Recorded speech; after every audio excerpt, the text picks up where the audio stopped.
Assalamualaikum warahmatullahi wabarakatuh.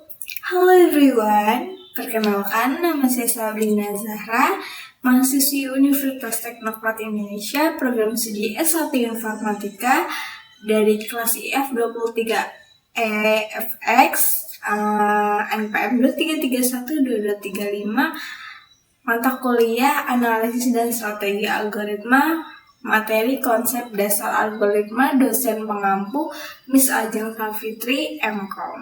Nah, di sini saya akan menjelaskan konsep dasar algoritma. Nah, langsung saja kita masuk ke materinya. Definisi algoritma. Nah, apa sih algoritma itu? Algoritma adalah serangkaian langkah atau instruksi yang sistematis untuk menyelesaikan masalah atau melakukan tugas. Nah, biasanya algoritma itu digunakan dalam berbagai bidang seperti matematika, sains, dan tentunya pemrograman komputer. Karakteristik algoritma. Nah, algoritma ini punya beberapa macam karakteristik. Yang pertama, input. Sudah pasti input, algoritma harus menerima input atau data yang diperlukan. Nah, bagaimana kita akan membuat algoritma jika datanya tidak ada? Nah, berarti yang pertama itu harus ada inputnya. Yang kedua, output. Output tuh hasil, jadi algoritma itu harus menghasilkan setidaknya satu output atau satu hasil. Nah, kita sudah masukin datanya nih, nah pasti harus ada hasilnya. Yang ketiga yaitu finiteness, harus memiliki jumlah langkah yang terbatas.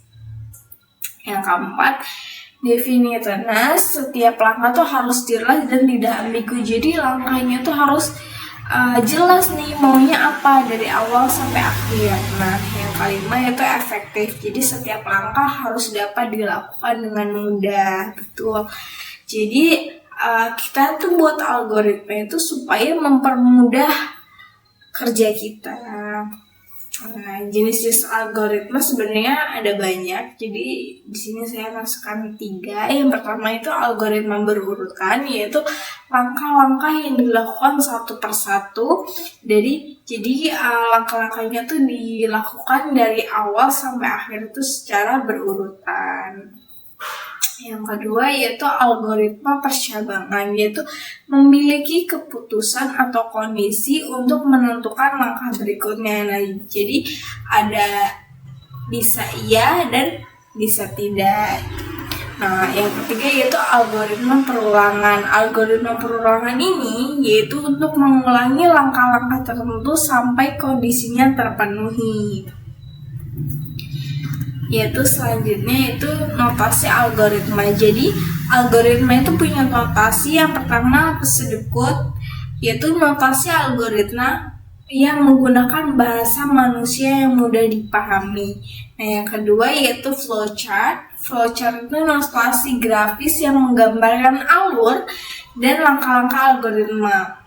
Nah, yang ketiga yaitu bahasa pemrograman, yaitu notasi dalam bentuk kode sumber yang dapat dieksekusi oleh komputer. Nah, bahasa pemrograman itu seperti C++, Java, Python, gitu.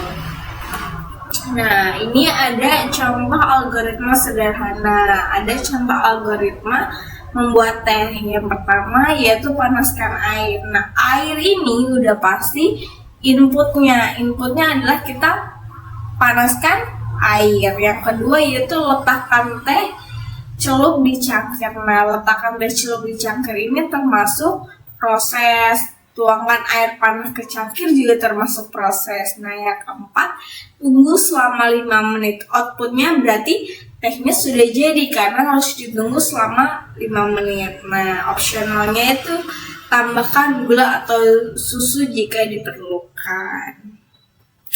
Nah, di sini ada contoh pseudocode dan flowchart. Bisa kita lihat ya di sini algoritma pseudocode untuk menentukan jumlah luas persegi panjang. Jadi judulnya itu program menghitung luas persegi panjang. Nah, deklarasinya nih, variabelnya berarti panjang, lebar, luas, nah itu termasuk ke integer. Implementasinya berarti kita rate-nya panjang, rate-nya juga lebar, terus luasnya berarti panjang kali lebar, berarti rate-nya adalah luas. Nah, di sini ada flowchart-nya. Nah, flowchart itu sudah pasti ada awal dan akhir, atau mulai selesai, atau start dan ending. Nah, jadi sini kita dimulai dulu. Habis itu inputnya itu baca jam kerja, prosesnya itu hitung gaji sama dengan jam kerja dikali tarif, outputnya itu tampilkan gaji. Nah, ini selesai seperti itu. Nah, yang terakhir yaitu manfaat algoritma. Algoritma ini sangat bermanfaat bagi kita di kehidupan kita. Nah, yang pertama yaitu untuk efisiensi, menghemat waktu dan sumber daya. Pastinya kita menggunakan algoritma untuk menghemat waktu kita. Yang kedua yaitu solusi yang sistematis untuk menyelesaikan masalah secara terstruktur, karena algoritma ini menyelesaikan masalahnya terstruktur gitu dari awal langkah-langkahnya sampai akhirnya. Yang ketiga yaitu reusabilitas. Jadi algoritma yang baik bisa digunakan untuk masalah serupa. Jadi satu algoritma bisa menyelesaikan masalah yang lain gitu. Nah, terima kasih. Cukup sekian presentasi dari saya tentang materi konsep dasar algoritma. Kurang lebihnya saya mohon maaf. Saya akhiri. Wassalamualaikum warahmatullahi wabarakatuh.